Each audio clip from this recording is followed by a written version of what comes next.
हमारे वैदिक सनातन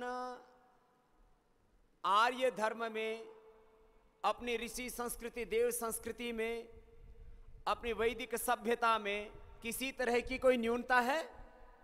लेकिन यहां लोग झूठ बोल बोल करके, लोगों को बहका बहका करके यहां का धर्म भी बदल रहे हैं। ये भी हो रहा है।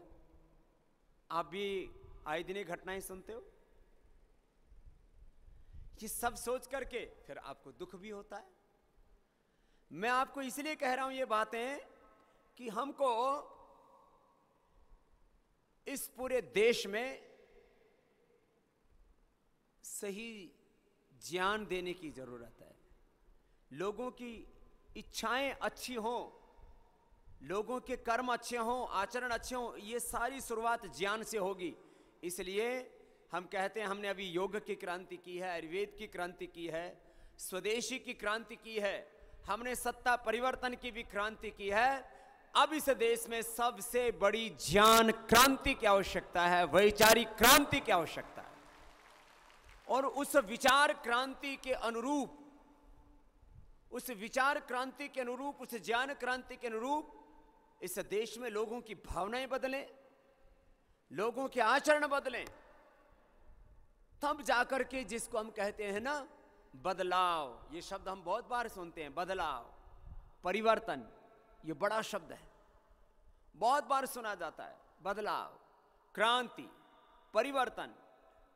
और आध्यात्मिक दृष्टि से एक और ऊंचा शब्द होता है रूपांतरण। सत्ता आज इसकी है, कल को दूसरे के आगे इसको बदलाव कह दिया जाता है। कहीं पर भी ये जैसा चल रहा है उससे थोड़ा दूसरा आ गया, उसको बदलाव नाम दे दिया जाता है।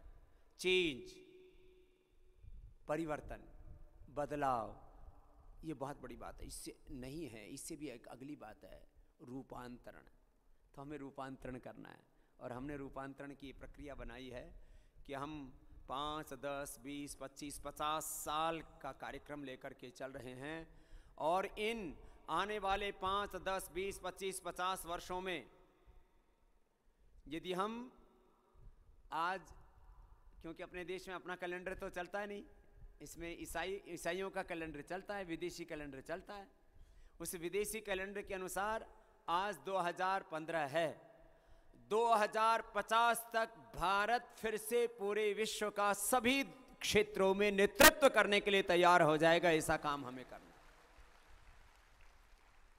आप में से तो ज्यादातर तो जवान ही है, जिनकी आयु अभी 25 वर्ष के लगभग की है, वो उस समय तक करीब 60-65 वर्ष के हो चुके होंगे और अपनी आंखों के सामने बहुत गौरव का अनुभव करेंगे।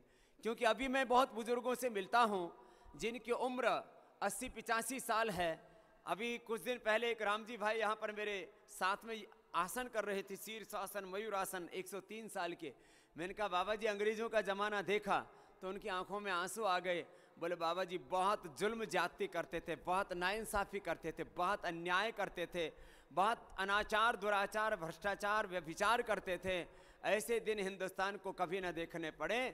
तो ऐसे दिन जब हमारी आंखों से हम देखेंगे, जब भारत में चारों ओर खुशहाली होगी और भारत विश्व का नेतृत्व कर रहा होगा, वो हमारे लिए गौरव के क्षण होंगे। तो मैंने आपसे अभी कहा, जब आपका विचार बहुत ऊंचा होता है तो जैसा ज्ञान होता है वैसा ही विचार होता है। कोई चीज हमारे भीतर जाती है तो तुरंत वो विचार के रूप में रूपांतरित हो जाती है, संस्कार के रूप में रूपांतरित हो जाती है, मान्यता के रूप में रूपांतरित हो जाती है। अब मैं थोड़ा विचार, पहले वाली बात को समझाता हूं। मैंने अभी इच्छा, कामनाएं, महत्वाकांक्षाएं, उसके पीछे की भावनाएं, वो सब आपके को बताई। मैंने आदमी को ये भी बताया कि आदमी फिर जैसी भावनाएं होती हैं वैसे कर्म होते हैं और उसमें सफल असफल होने पर व्यक्ति सुखी दुखी होता है। इन सब का मूल है ज्ञान, इन सब का मूल है विचार। उसके भी थोड़ा और इसको विस्तार देते हैं। आदमी जहां जो आदमी जी रहा है उसके मूल में क्या है, उसके रूट में क्या है, उसका आधार क्या है। तो रूट क्या है, आधार क्या है, मूल क्या है। तो जब मूल के बारे में, आधार के बारे में, रूट के बारे में सोचेंगे, उसकी जड़ों के बारे में सोचेंगे। देखो, जब तक कोई चीज को जड़ से नहीं समझोगे, मूल से नहीं समझोगे, उसके आधारभूत सत्य को नहीं समझोगे, तब तक चीज पूरी समझ में नहीं आएगी। बोलते हैं भाई, इस बीमारी की जड़ क्या है, बीमारी का रूट क्या है, बीमारी का बेस क्या है, बीमारी का आधार क्या है, बीमारी का कारण क्या है।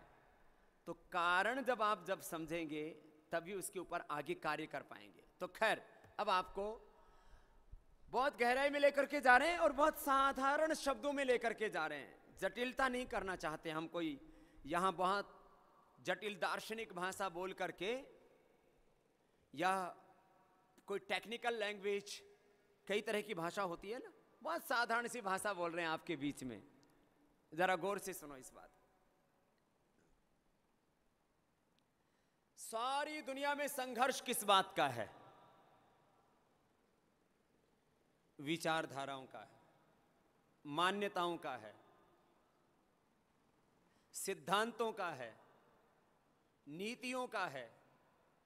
उसके पीछे ये बात के कारण होते हैं, जो है उसके पीछे फिर आर्थिक कारण होते हैं, राजनीतिक कारण होते हैं।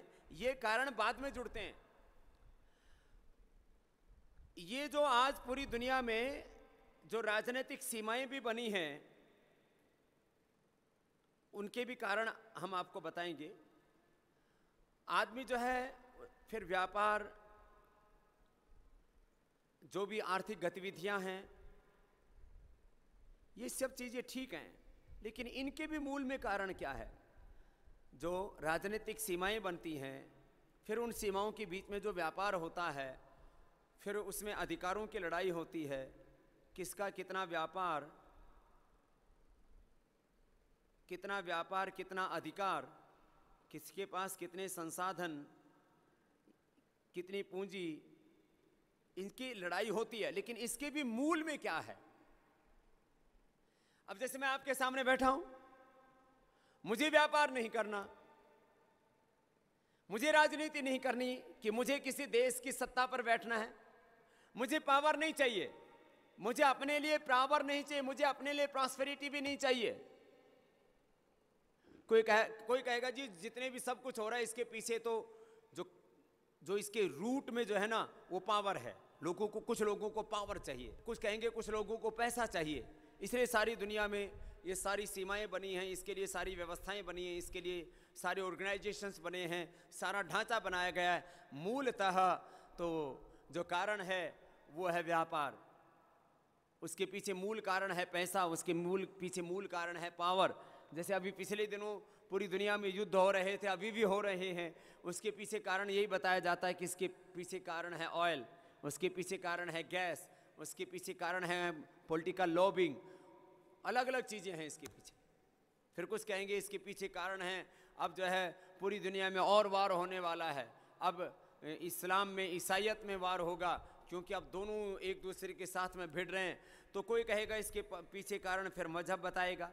लेकिन मैं कहता हूँ ये सब चीज़ें, ये मजहब भी कहाँ से शुरू होता है, ये व्यापार भी कहाँ से शुरू होता है, ये राजनीति भी कहाँ से शुरू होती है, सबके मूल में है एक विचार। अब उस विचार को कुछ लोग विचारधारा कह देते हैं।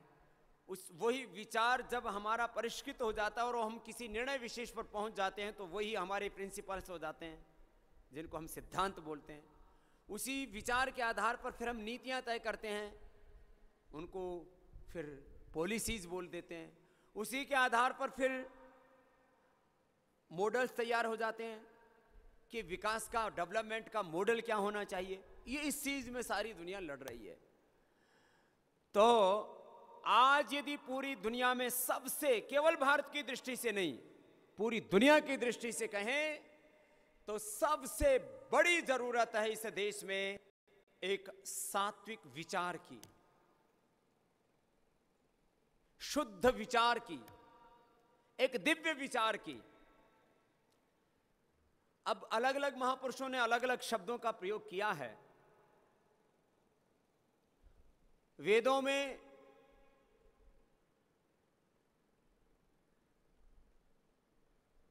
आर्यत्व का विचार, सात्विक विचार, ये बहुत, उसको शुभ विचार, भद्र विचार, उसको शिव संकल्प, अलग अलग नाम दिए गए। उनकी उसकी बड़ी महिमा है। श्री अरविंद ने उसको कहा दिव्य विचार, दिव्य दिव्य ज्ञान, दिव्य विचार, दिव्य दृष्टि, दिव्य वाणी, दिव्य आहार, दिव्य व्यवहार, दिव्य आचरण। किसी ने शिव को बहुत महत्व दिया, किसी ने शुभ को बहुत महत्व दिया, किसी ने आर्यत्व को बहुत महत्व दिया। शब्द की बात है खाली, है तात्पर्य एक ही है। किसी ने दिव्य शब्द को बहुत महत्व दिया। तो सबसे बड़ी जरूरत, हम जो पूरी दुनिया में जो संघर्ष देख रहे हैं, पूरी दुनिया में जो टकराव देख रहे हैं, इस संघर्ष के पीछे, इस टकराव के पीछे, इस युद्ध के पीछे, इस अशांति के पीछे, इस दुख के पीछे एक जो बहुत बड़ा कारण है वो है विचार का, मूलतः। अब उसको मैंने कहा विचारधारा कहो, सिद्धांत कहो, पॉलिसीज कहो, डिफरेंट मॉडल्स को, इसी में संघर्ष हो रहा है। और मैं इसको अब बहुत करीब से देख रहा हूं।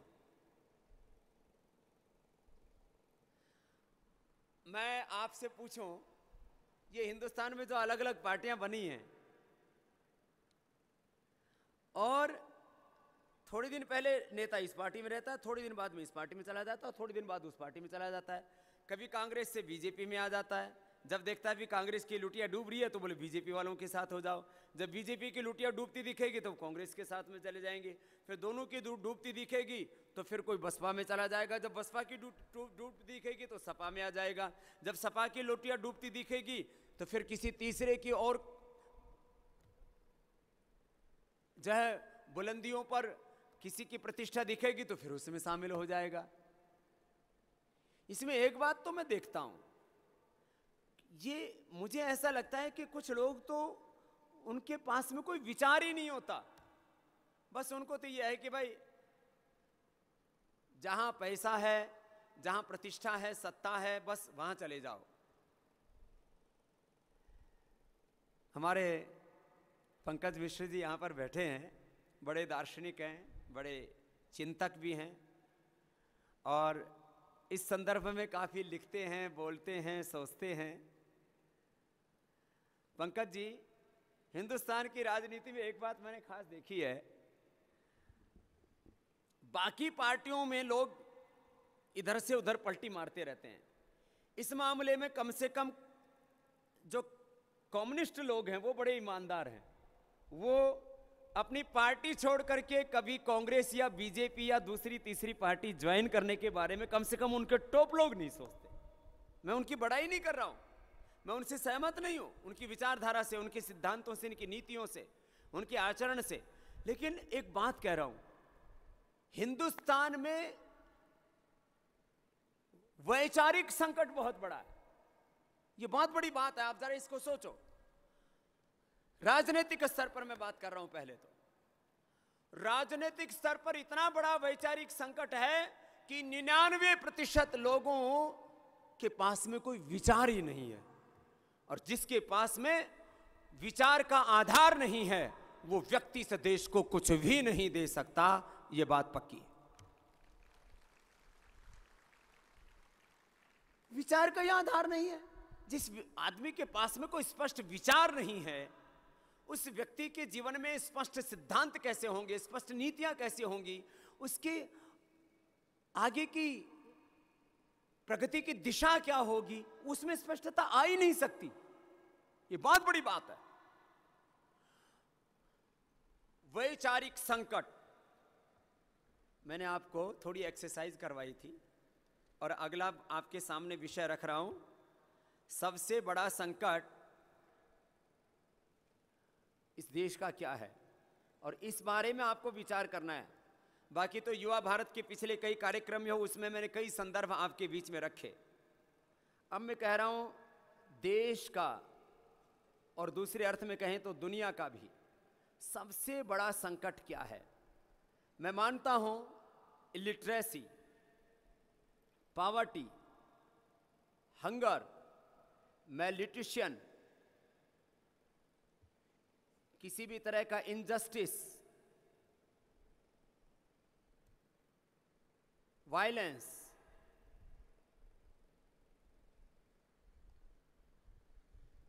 और ब्लैक मनी, करप्शन,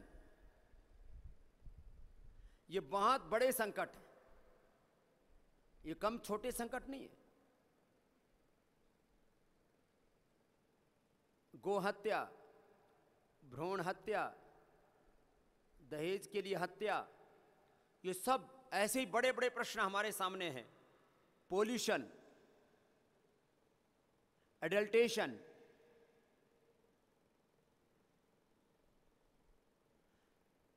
ड्रग, अश्लीलता,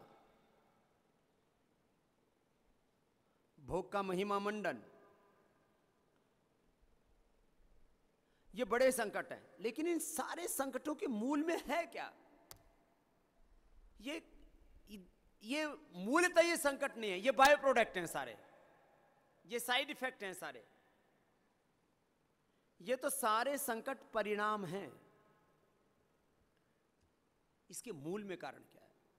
इन सब के मूल में आप इस बात को गहराई से खुद सोचो और इस बात को समझाना है देश को।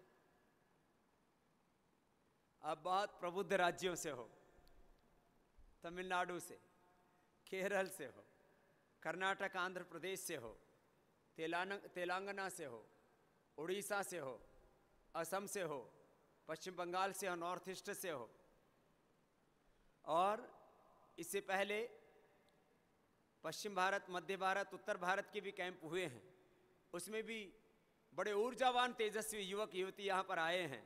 लेकिन मैंने प्रभात में भी इस बात को कहा था और दोबारा इसे दोहरा रहा हूँ, आप जैसे डिसिप्लिन्ड, शालीन, अनुशासित और बहुत ही गंभीर युवक युवतियों को देख करके मुझे बहुत प्रसन्नता और आपसे बहुत कुछ करने की उम्मीद भी।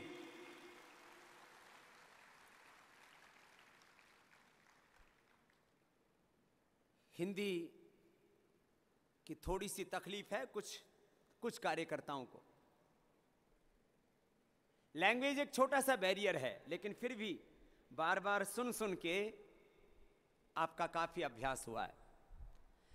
मैं कह रहा हूं सबसे बड़ा संकट वैचारिक संकट, ये है सबसे बड़ा संकट। मैं आज जो कुछ हूं विचार के कारण से हूं। मैंने घर छोड़ा तो एक विचार से छोड़ा। मैं मैकाले की शिक्षा पद्धति से नहीं, मैं गुरु शिष्य परंपरा से, गुरुकुल पद्धति से पढ़ा, वैदिक पद्धति से पढ़ा, तो उसके पीछे कारण था मेरा विचार। मैं अपना एग्जाम्पल दे रहा हूं। पहले मैंने घर छोड़ा तो एक विचार से घर छोड़ा। मैंने पढ़ाई की तो एक विचार ने मुझे एक अलग तरह की पढ़ाई के लिए, एक अलग तरह के एजुकेशन के लिए मुझे प्रेरित किया। मैंने हिमालय छोड़ा, स्कूल की पढ़ाई छोड़ी तो एक विचार ने छुड़ाया। मैं हिमालय में गया, एक विचार मुझे हिमालय लेके गया, एक विचार ने मुझे हिमालय छुड़वा दिया, और एक विचार ने मुझे इस देश के सबसे ताकतवर लोगों के आमने सामने खड़ा कर दिया। और उस संघर्ष में देश के करोड़ों लोगों के आशीर्वाद से, भगवान के अनुग्रह से सफलता भी मिली।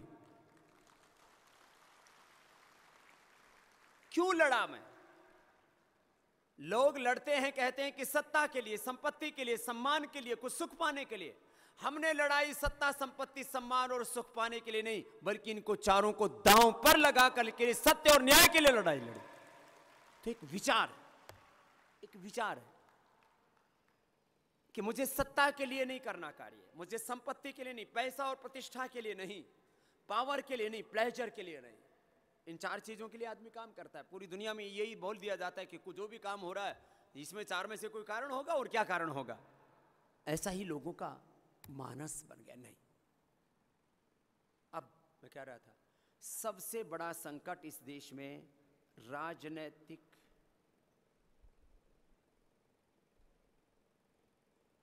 विचारधारा का संकट है।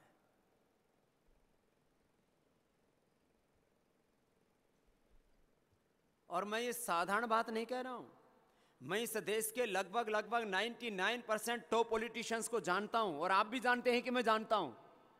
मैं यहां बैठ करके कोई प्रवचन नहीं कर रहा हूं, मात्र मैं आप बीती कह रहा हूं, मैं जग बीती कह रहा हूं, और जो इस देश में बीत रही है वो कह रहा हूं।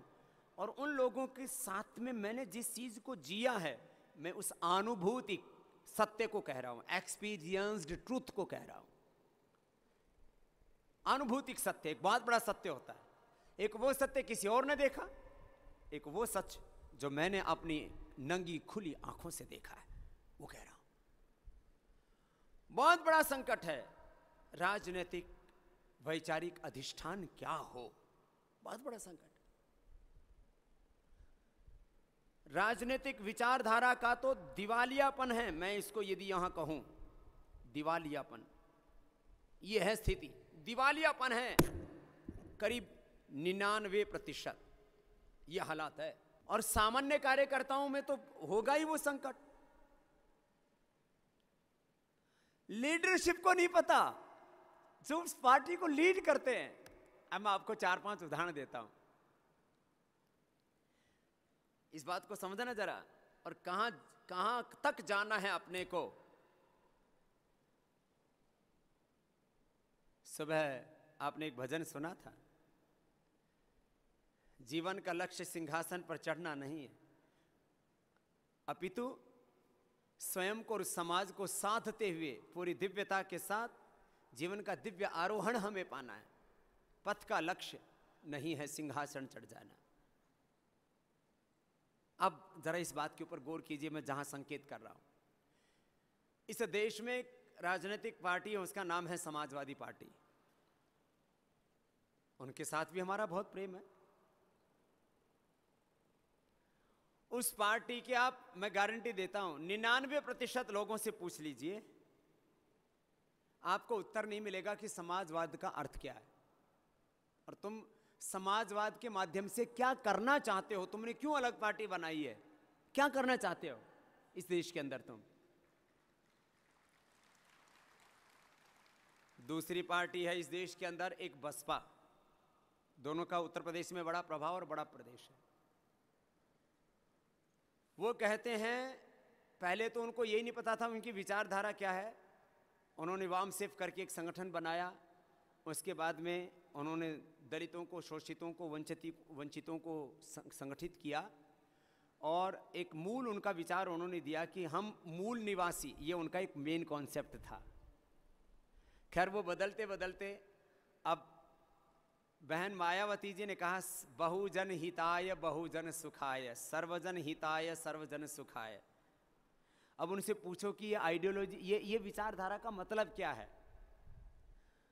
तुम्हारी एग्रीकल्चर की, हेल्थ की, एजुकेशन की, इंडस्ट्री की, सर्विसेज की, मैन्युफैक्चरिंग की, इस देश में और तमाम तरह के सामाजिक, सोशल, पॉलिटिकल, स्पिरिचुअल, तुम्हारी आइडियोलॉजी क्या है, तुम्हारे प्रिंसिपल्स क्या है, तुम्हारी पॉलिसीज क्या है। तो 99% आपको उनके भी सामाजिक चिंतन की पोल खुलती मिलेगी। उनका मूल वाक्य है, हम अन्याय से मुक्ति दिलाना चाहते, इनजस्टिस। बड़े शब्दों में उसको यूं कहते हैं वो, हम इस देश में political, social and economic injustice जो हो रहा है, अन्याय के खिलाफ है। अब उनसे पूछो, what is the justice and what is the injustice. आपको जस्टिस और इनजस्टिस का भी जस्टिफिकेशन करने वाला शायद 100 में से एक भी ना मिले। ये मैंने दूसरी पार्टी की बात कही।